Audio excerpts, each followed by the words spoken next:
नमस्कार दोस्तों, आप सभी का स्वागत है हमारे साथ जुड़ने के लिए। और आज हम भारतीय संविधान का एक परिचय उसके बारे में बात करेंगे। हमारा संविधान का निर्माण किस प्रकार हुआ है और कितना समय लगा है और इसके अंदर क्या विशेष बातें हैं और पूरी की पूरी डिटेल से जानकारी प्राप्त करेंगे। ठीक है, चलो देखते आइए। भारतीय संविधान, भारतीय संविधान, संविधान एक परिचय।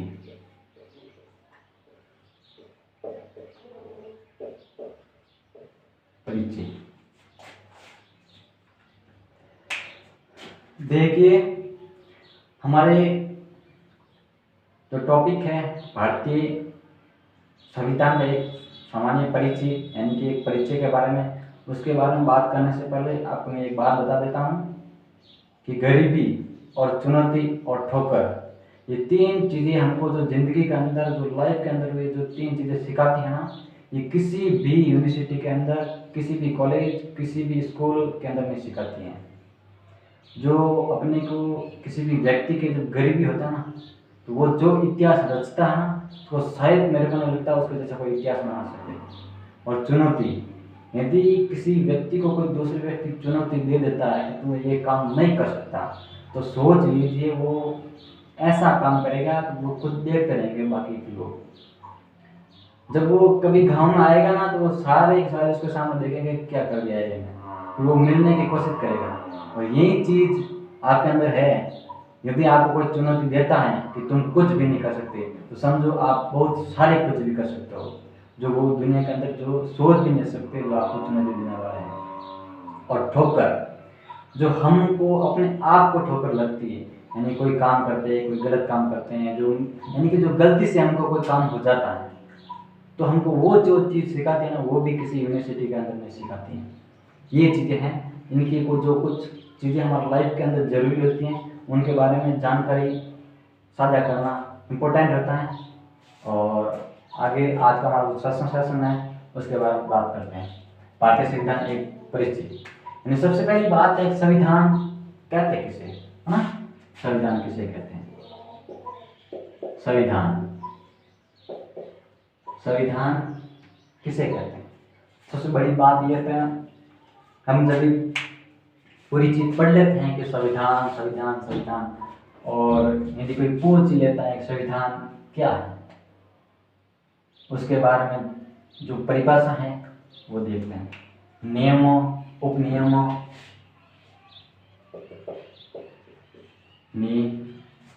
नियमों, उप नियमों का वह दस्तावेज जिससे सरकारें संचालित ठीक है, संचालित होती है ना, उसे हम संविधान कहते हैं। और हमारे संविधान के अंदर जो संविधान बनने में जो टाइम लगता है, 2 वर्ष 11 माह 18 दिन का टाइम लगता है। और जो हम सबसे पहले बड़ी बात ये होती है, जो संविधान तो आपको पता चल गया, और संविधान सभा है ना, उसके बारे में देखते हैं। संविधान सभा, संविधान सभा ये देखते हैं। वह देश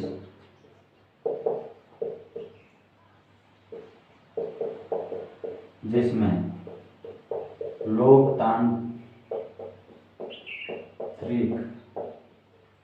वह देश जिसमें लोकतांत्रिक,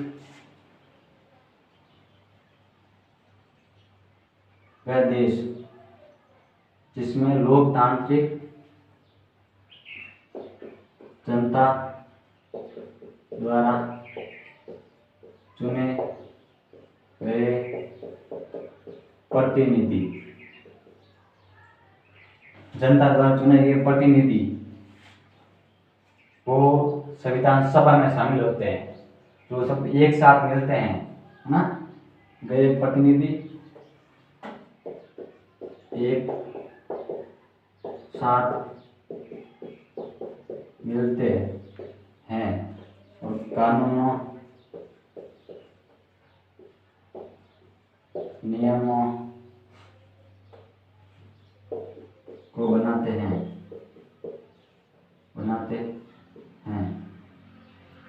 जो जनता के हित में है, जनता के हित में है, उसे संविधान सभा कहते हैं। ठीक है, ये थी परिभाषा। देख लो, वह देश जिसमें लोकतांत्रिक गणराज्य लगा था ना, गणराज्य, जनता द्वारा चुने गए प्रतिनिधि एक साथ मिलते हैं और कानून नियमों को बनाते हैं जो जनता के हित में है, उसे संविधान सभा कहते हैं, है ना। जो संविधान सभा के अंदर एक साथ मिलते हैं, जो हमारे जो कानून नियम वगैरह बने हुए हैं और जो हमारे ऊपर लागू होते हैं, और फिर उसको हम अंगीकृत करते हैं, है ना, और उसे बनाते हैं और संविधान सभा कहते हैं, और उसे अंगीकृत करते हैं, अंगीकृत कर देते हैं, संविधान सभा कहते हैं। ये बाद में लगा तो भी ठीक है, जोड़ा भी ठीक, नहीं जोड़े तो भी ठीक है ना। और अब सबसे बड़ी बात है, संविधान जो हमारा बना हुआ है, इसकी सबसे पहले बात कहाँ से शुरू होती है। सबसे पहले जो हमारा ये अंग्रेजों का शासनकाल था, और उसके अंदर किसने सबसे पहले मांग उठाई थी, हमारे लिए संविधान सभा होनी चाहिए, है ना। और इसकी शुरुआत कहाँ से होती है, किस प्रकार होती है, वो उसके बारे में डिटेल से जानकारी प्राप्त करेंगे। बीच में छोड़ के जाना नहीं है, ऐसा नहीं है कि आप चले गए, मेरे को पता है यदि मूवी कोई सॉन्ग डांस वगैरह होते तो आप शायद छोड़ के चले जाते, नहीं छोड़ कर नहीं जाते, क्योंकि उसके अंदर प्रेम की भावना हो जाती है। उसको देखना कि हमारा दिमाग उसके अंदर चला जाता है। हमें चीज़ आप देखते हैं ना, कभी कभार मूवी आपको याद रहती है, सॉन्ग वगैरह पूरी डिटेल सारी याद रहती हैं, हीरा हीरोइनिया का नाम सबका याद रहता है। कारण क्योंकि आपका जो पांचों इंद्रियाँ होती है ना, 5 इंद्रियाँ, वो सारी की सारी उसके अंदर लग जाती हैं, है ना, वहाँ पर फोकस करती हैं, और हमको उसको देखने के लिए प्रेम की भावना जागृत होती है। और पढ़ाई के अंदर वो चीज़ नहीं होती है। यदि वो चीज़ होती है ना, तो 1 मिनट के अंदर याद आती है, सारी की सारी याद आ जाती है ना। तो आपकी 5 इंद्रियाँ इधर होनी चाहिए, और दूसरी बात प्रेम की भावना होनी चाहिए, तब आपको समझ में आएगा, वरना तो नहीं आने वाला है। ठीक है ना, बहुत बड़ी बात ध्यान रखना, क्योंकि हमको केवल नौकरी के माध्यम से नहीं पढ़ना है, हमारा देश है और हमारा देश के बारे में जानकारी हमको प्राप्त होनी चाहिए, है ना। यदि देश से सच्चा दिल से प्रेम करते हो तो संविधान के बारे में जानकारी प्राप्त होनी चाहिए, क्योंकि हमारे जो राजनेता थे, उनके जो संविधान निर्माता थे, उन्होंने बहुत कड़ी मेहनत से संविधान सभा का निर्माण किया है, और भविष्य के बारे में देश किस प्रकार संचालित हो और किस प्रकार प्रगति करे, उसके बारे में संविधान इतना मजबूत बनाया कि दुनिया का एक भी संविधान इसके बराबर संविधान नहीं है ना। आगे देखते हैं, संविधान सभा की मांग। संविधान सभा की मांग, सबसे पहले बाल गंगाधर तिलक, बाल गंगाधर तिलक, बाल गंगाधर तिलक, इन्होंने 1855 में, 5 नहीं 55, पंचानवे 1895 में स्वराज विधेयक लेकर आए थे। स्वराज विधेयक,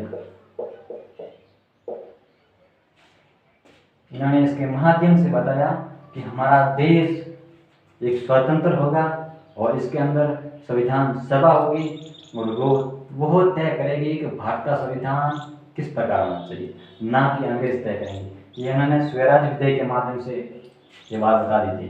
और दूसरी बात, गांधी जी, महात्मा गांधी, है ना, महात्मा गांधी 1922 में उन्हें महात्मा गांधी ने ये बता दिया था अंग्रेजों को कि हमको जो हमारा भारत के अंदर संविधान है वो हम खुद बनाएंगे। इन्होंने जो अपने लेटर के माध्यम से, जो मंच के माध्यम से अंग्रेजों को ये बात बता दी कि भारत का संविधान है वो भारतीय द्वारा लिखा जाएगा। गांधी ने क्या कहा, भारत का संविधान भारत का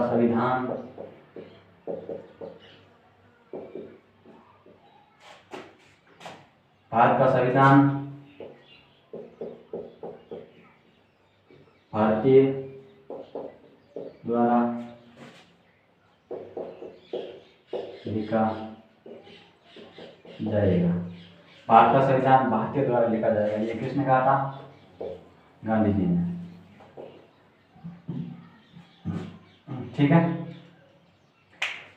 सपने, यानी जो हम सपने देखते हैं ना, सपने वो सच नहीं होते जो सपने हम नींद में देखते हैं। सपने वो नहीं होते जो सपने हम नींद में देखते हैं, सपने वो होते हैं जो नींद उड़ा लेते हैं। आज आपको नींद लगता होगा कि हमको नींद 8 घंटे या 9 घंटे आती है, तो हम ज़्यादा नींद लेंगे तो सपने आएंगे, है ना। ज़्यादा नींद लेंगे तो सपने आएंगे। नींद वो इतनी पूरी लेंगे 4 घंटा 5 घंटे नहीं आएंगे, बाकी सपने आना है। और यदि कम सोएंगे तो अपना आप सपने नहीं आएंगे, क्योंकि जो सपने आने वाला समय है ना वो सच में बदल जाएगा, है ना। ये बात है, भारत का संविधान भारतीय द्वारा लिखा जाएगा। और दूसरी बात, महात्मा गांधी के बाद में मोतीलाल नेहरू ने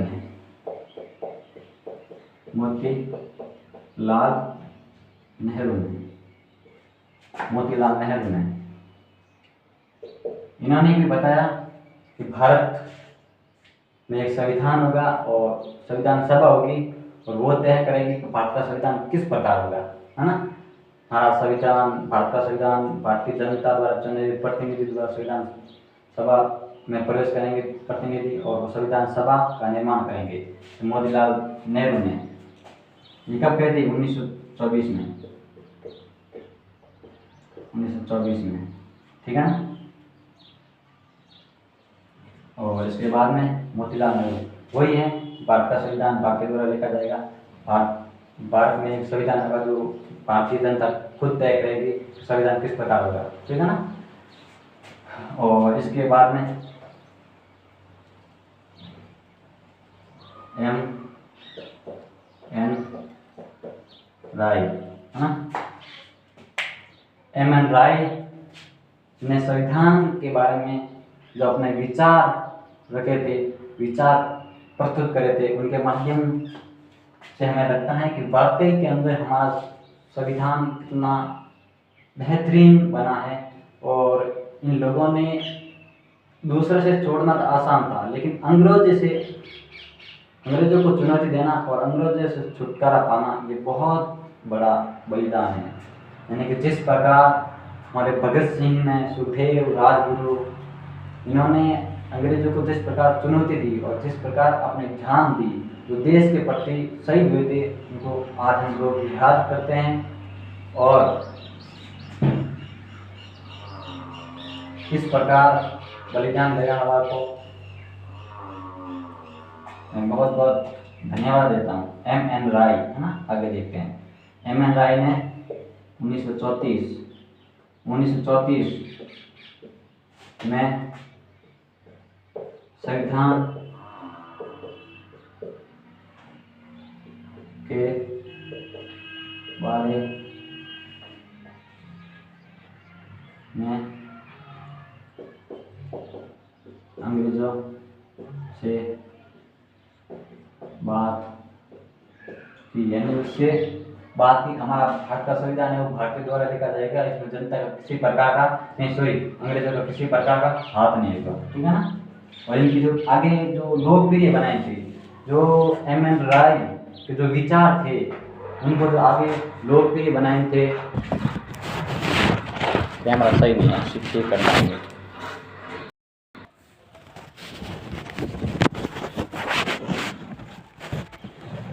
ठीक है ना। देखिए, अंग्रेजों से बात की, भारतीय संविधान के बारे में अंग्रेजों से बात की कि हमारा भारत का संविधान भारतीय जनता द्वारा चुने गए प्रतिनिधि स्वयं बनाएंगे और इसमें अंग्रेजों का किसी प्रकार का हाथ नहीं होगा। और इसको आगे प्रचलित किया, इसको लोकप्रिय बनाए वो थे जवाहरलाल नेहरू 1938 में, 34 में आया, 1938 में जवाहरलाल नेहरू ने लोकप्रिय बनाया है ना। और इसके आगे यानी कांग्रेस सरकार ने बार नहीं, कांग्रेस जो सभा थी उसने बार बार संविधान सभा के बारे में अंग्रेजों से बात करते रहे, मांग उठाते रहे कि हमारा भारत का संविधान भारतीय द्वारा लिखा जाएगा, है ना। बार बार उठाते रहे। और फिर लेकिन अंग्रेजों ने शुरुआत के अंदर ये बातें नहीं मानी तो नहीं मानी, लेकिन धीरे धीरे जब अंग्रेज की परिस्थितियाँ खराब होने लगी, ठीक नहीं होने लगी, इधर अंग्रेज प्रथम विश्व युद्ध में भी हार चुके, ठीक ठाक नहीं जीते थे और हारने की स्थिति में थे, और द्वितीय विश्व युद्ध में भी हार गए थे।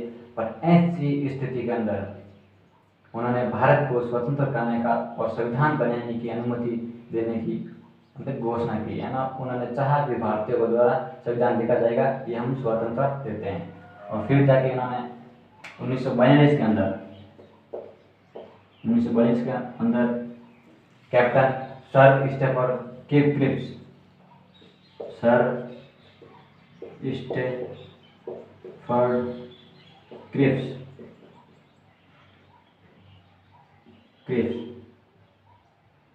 है ना, जिसे हम क्रिप्स मिशन बोलते हैं, ये बात ध्यान रखनी है। क्रिप्स मिशन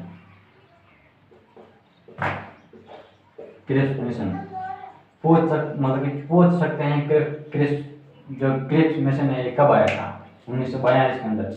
लेकिन इसके अंदर क्या होता, जब ये आया था ना तब मुस्लिम लीग है वो उन्होंने कहा हमारा संविधान सभा हम खुद अलग बनाएंगे और हमारा देश अलग होगा, यानी भारत और पाकिस्तान दो अलग देश होंगे। ये मतलब कि मुस्लिम लीग के विचार थे, यानी उनके जो विचार थे ये थे। और फिर इस स्थिति के अंदर ये फैल हो गया, तो ये मिशन आया था वो पूरा का पूरा फैल हो गया। और इसके बाद में आता है वो देखते हैं कैबिनेट मिशन, है ना। कैबिनेट मिशन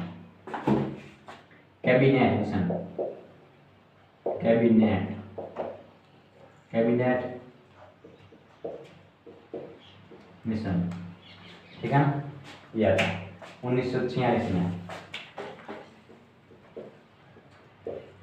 1946 में जब ये आया था ना तो इसको पता था कि भाई मुस्लिम लीग अलग संविधान की मांग करेगी, अलग पाकिस्तान की मांग करेगी, तो इन्होंने जो अलग संविधान सभा की मांग को ठुकराते हुए मुस्लिम लीग को कुछ अलग प्रतिनिधित्व यानी कुछ ज़्यादा प्रतिनिधित्व देने के माध्यम से उनको शामिल कर लिया।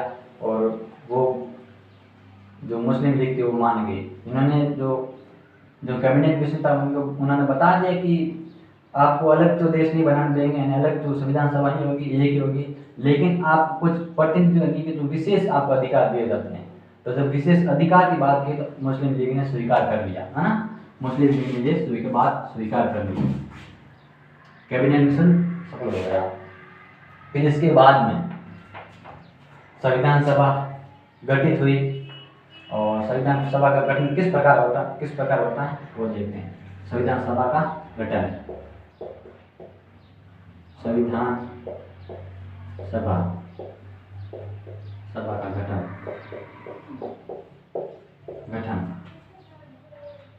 है ना। संविधान सभा का गठन किस प्रकार का था। तो इसमें कुछ अंग्रेज द्वारा विशेष सीटें दी गई कि अभी इस क्षेत्र में ये सीटें होगी, इस क्षेत्र में ये सीटें होगी। तो इन्होंने कुल मिला के संपूर्ण सीटें वो 319 की। कितनी की? 319। ये चीजें इंपॉर्टेंट है, इस बारे में आपको विशेष बात से ध्यान रखना जरूरी है। हर चीज जो चीजें होती है जो हमारे भविष्य के लिए इंपॉर्टेंट होती है उनको हम नकारना नहीं चाहिए, है ना। 319 सीटें थी। फिर ब्रिटिश प्रांत में, ब्रिटिश प्रांत, ब्रिटिश भारतीय प्रांत, भारतीय प्रांत, है ना। ब्रिटिश भारतीय प्रांत में इन्होंने 296 सीटें रखी। 296 सीटें।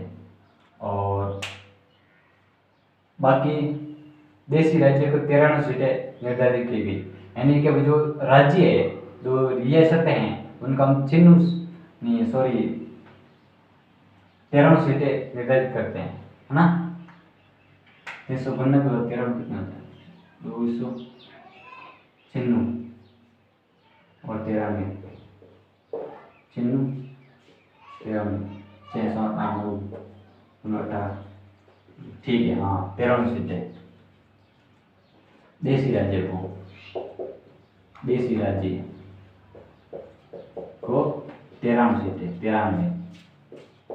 सीटें कितनी निर्धारित की? 93 सीटें। और आगे जब इनका ये तो सीटें निर्धारित कर दी कि 93 सीटें होंगी, है ना। फिर जब इनका चुनाव हुआ तो इसके अंदर 208 सीटें राष्ट्रीय कांग्रेस को और 208 सीटें राष्ट्रीय कांग्रेस को, ठीक है ना। और 73 सीटें 73 सीटें मुस्लिम लीग को और 15 सीटें अन्य जो सीट जो लड़े थे, जो अलग और जो पार्टी थी उसको, अन्य को कितनी हो गई? 8 9 10 11 11 5 16, है ना। और 3 और 1 4 और 7 8 9 ना 246 हो गए ना। 246 8 9 10 11 और 11 5 16 16 तो हैं, ये हुई कंप्लीट। 208 73 और 15 सीटें आनी है, ये मिल गई इनको। फिर आगे देखते हैं 208 73 और 15 सीटें। लेकिन जो 93 सीटें थी ये मुझे मिलाते हैं, कितनी होती है? 8 9 10 11 11 5 16 16 17 18 9 हो गई पूरी। और 7 1 8 8 9 9 18 17 और 2 290 ऐसे कैसे होता है?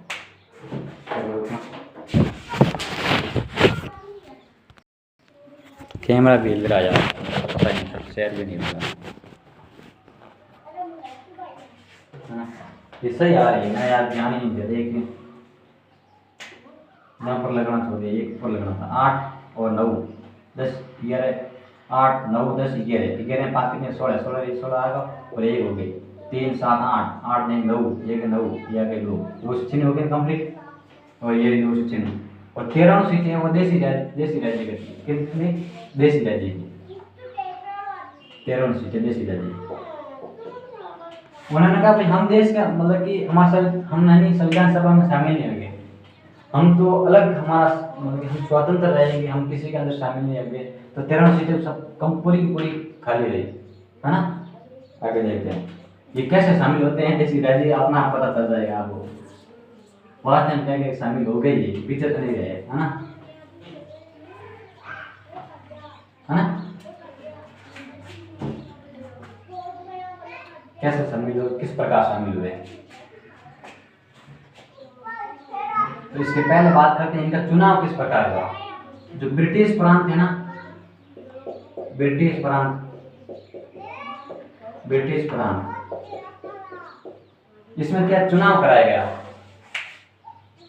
चुनाव एकल संक्रमणीय अनुपातिक प्रतिनिधित्व पद्धति, एकल संक्रमणीय अनुपातिक प्रतिनिधित्व पद्धति के माध्यम से ब्रिटिश भारतीय प्रांत के उसके अंदर चुनाव कराए गए।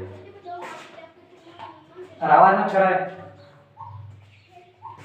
ठीक है। ये जो एग्जाम में पूछ जाते हैं, यानी कि जो हमारे संविधान सभा में ब्रिटिश प्रांत में से शामिल होते सदस्य, उनका चुनाव किस प्रकार का हुआ था।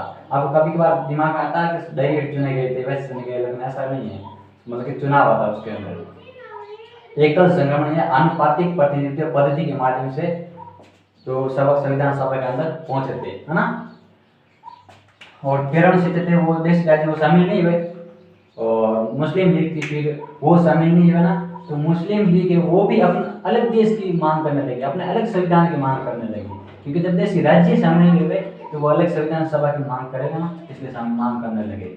तो फिर 3 जून ये नहीं मानने अंत में, तो 3 जून 1947 है ना, जून जुलाई अगस्त सितंबर अक्टूबर 1947, 3 जून 1947 है ना, जुलाई अगस्त सितंबर अक्टूबर नवंबर दिसंबर, 3 जून 1947, 3 जून 1947 को उन्होंने अलग मुस्लिम लीग यानी अलग पाकिस्तान जो देश है उसकी मांग स्वीकार कर ली। तब देशी राज्य को पता चला अब हम जाए कहाँ, पाकिस्तान तो अलग बन गया, कि बात पाकिस्तान की थी वो अलग बन गया, तो हम क्या करें क्या, तो धीरे धीरे धीरे धीरे संविधान सभा में पहुंचे, और हैदराबाद है वो एक पीछे रह गया, वो नहीं पहुंचा, है ना। फिर आगे देखते हैं हम, ये हो गया। और जो यहाँ पर जो प्रांत बांटे गए थे, चुनाव किए गए, तो वो थे 10 लाख जनसंख्या पर एक प्रतिनिधि, 10 लाख जनसंख्या पर एक प्रतिनिधि, पर एक प्रतिनिधि, 10 लाख जनसंख्या पर एक प्रतिनिधि, है ना, बात याद आ गई। और देशी राज्य पर कोई भी चुनाव नहीं किया गया, देशी राज्य का, देशी राज्यों का चुनाव नहीं कराया गया, बल्कि वहाँ के प्रमुख व्यक्ति को संविधान सभा में शामिल किया गया, जो 10 लेखक में शामिल किया गया। ये थी बात, हो गई संविधान सभा का गठन, और इस प्रकार धीरे धीरे सारे शामिल होते गए और संविधान सभा का गठन हो गया। अब आगे देखते हैं,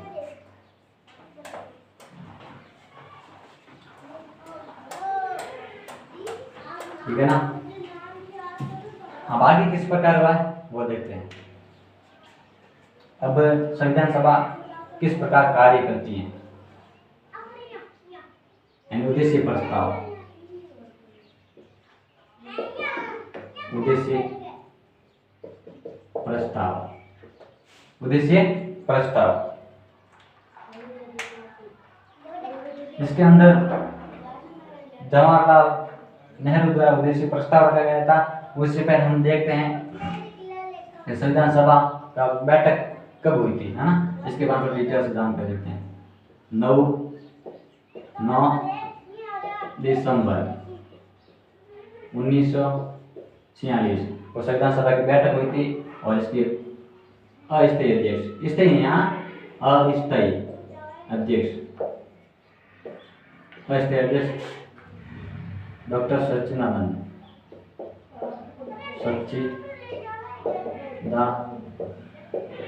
सिन्हा, डॉक्टर डॉक्टर सचिदानंद सिन्हा। और फिर इसके अध्यक्ष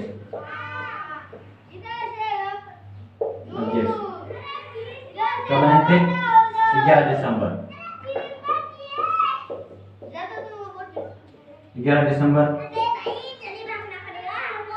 दिसंबर 1946। इसके अध्यक्ष 11 दिसंबर 1946 को डॉक्टर राजेंद्र प्रसाद। उपाध्यक्ष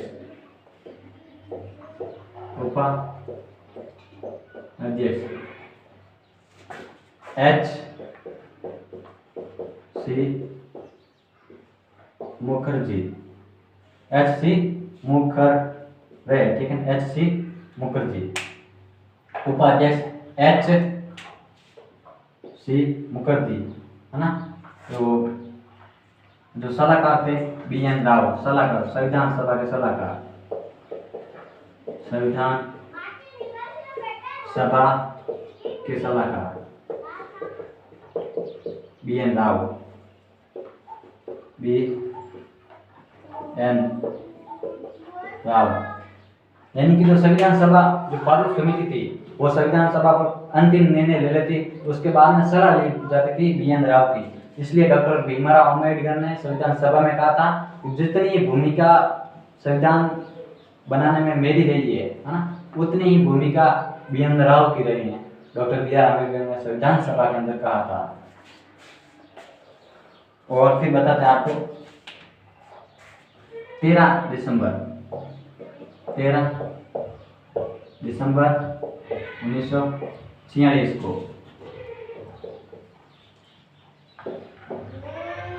जवाहरलाल नेहरू ने उद्देश्य प्रस्ताव रखा, जो 22 जनवरी 1947 को मतलब कि संविधान सभा ने स्वीकार किया। यानी जो आगे अंतिम निर्णय लेगी बात सही है ना। स्वीकार या सहमति कह सकते हैं, सहमति दी।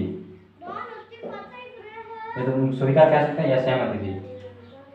फिर उद्देश्य प्रस्ताव में क्या क्या बातें थी वो देखते हैं।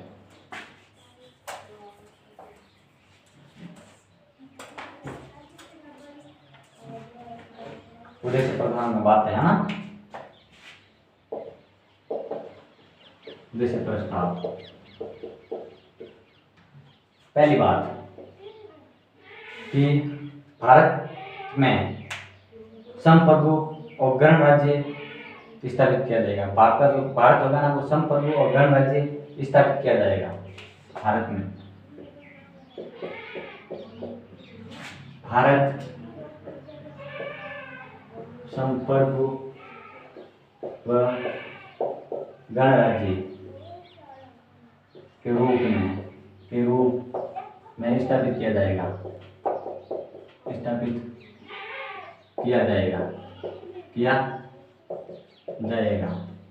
ठीक है। और दूसरी बात, भारत संप्रभु और गणराज्य के रूप में स्थापित किया जाएगा। भारत में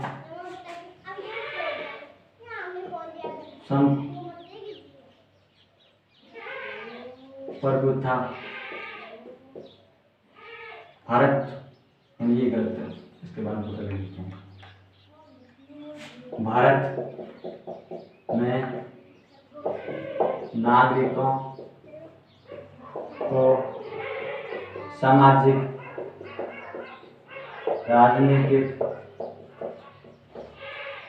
राजनीतिक और आर्थिक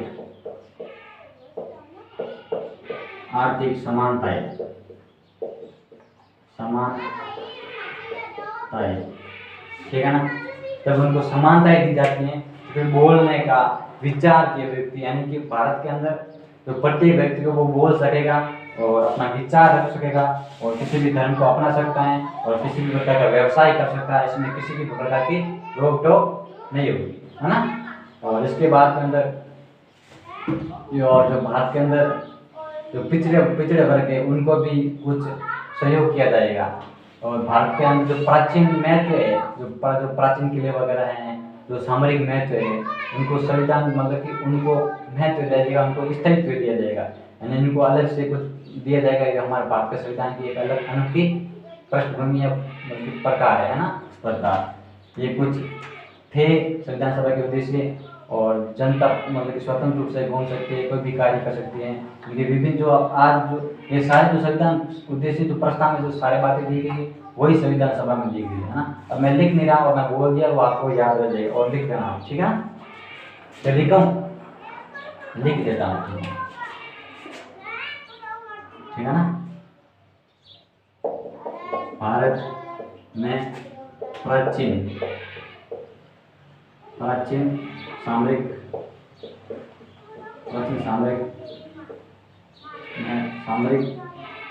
स्थल को महत्व, सामरिक स्थल को महत्व है ना।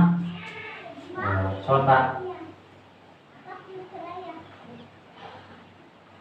यही है और 2-4 कारण और है जो भी याद नहीं आ रहे मेरे को, ठीक है। बता दे सारी इसी में से है। और जो अभी उद्देश्य के प्रस्ताव में है और एक जो है तो धार्मिक क्षेत्र के अंदर है ना। प्रत्येक मैंने बता दिया लेकिन फिर लिख लो, प्रत्येक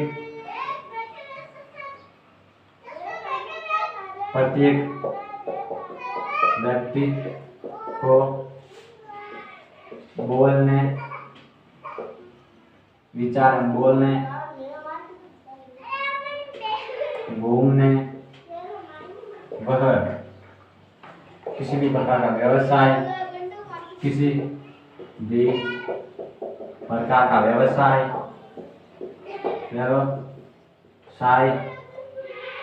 तथा किसी भी प्रकार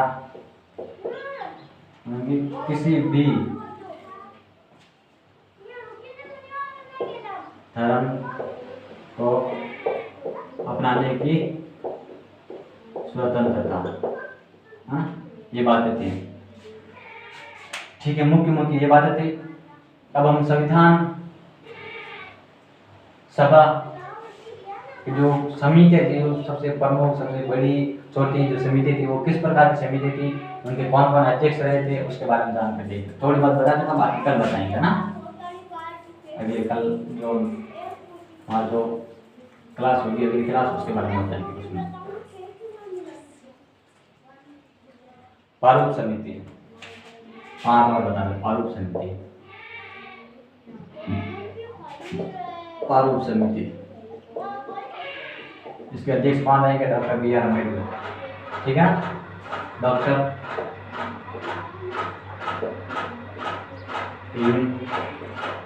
राव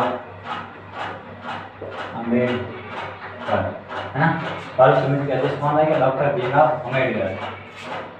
दूसरे संघीय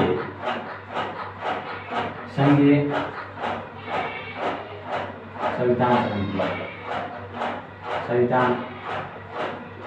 समिति, इसके अध्यक्ष जवाहरलाल नेहरू, ठीक है ना।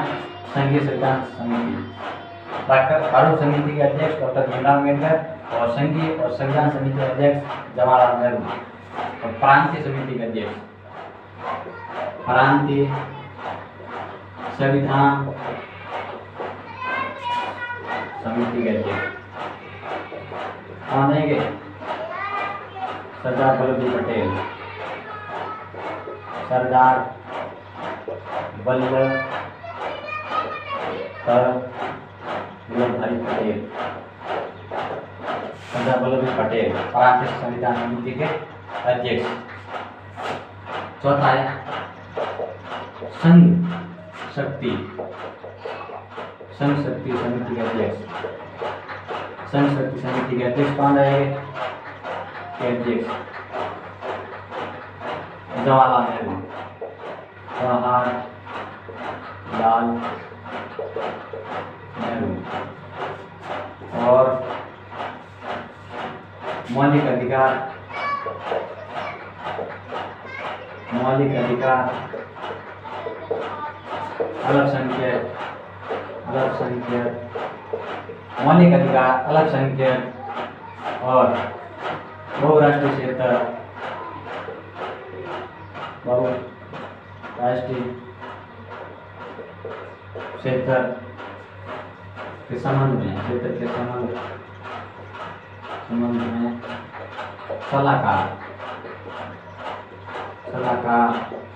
समिति के अध्यक्ष सरदार वल्लभ भाई पटेल। सरदार वल्लभ भाई पटेल है ये था।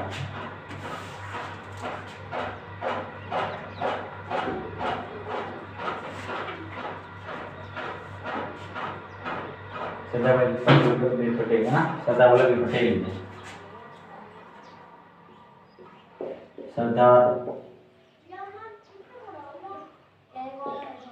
सरदार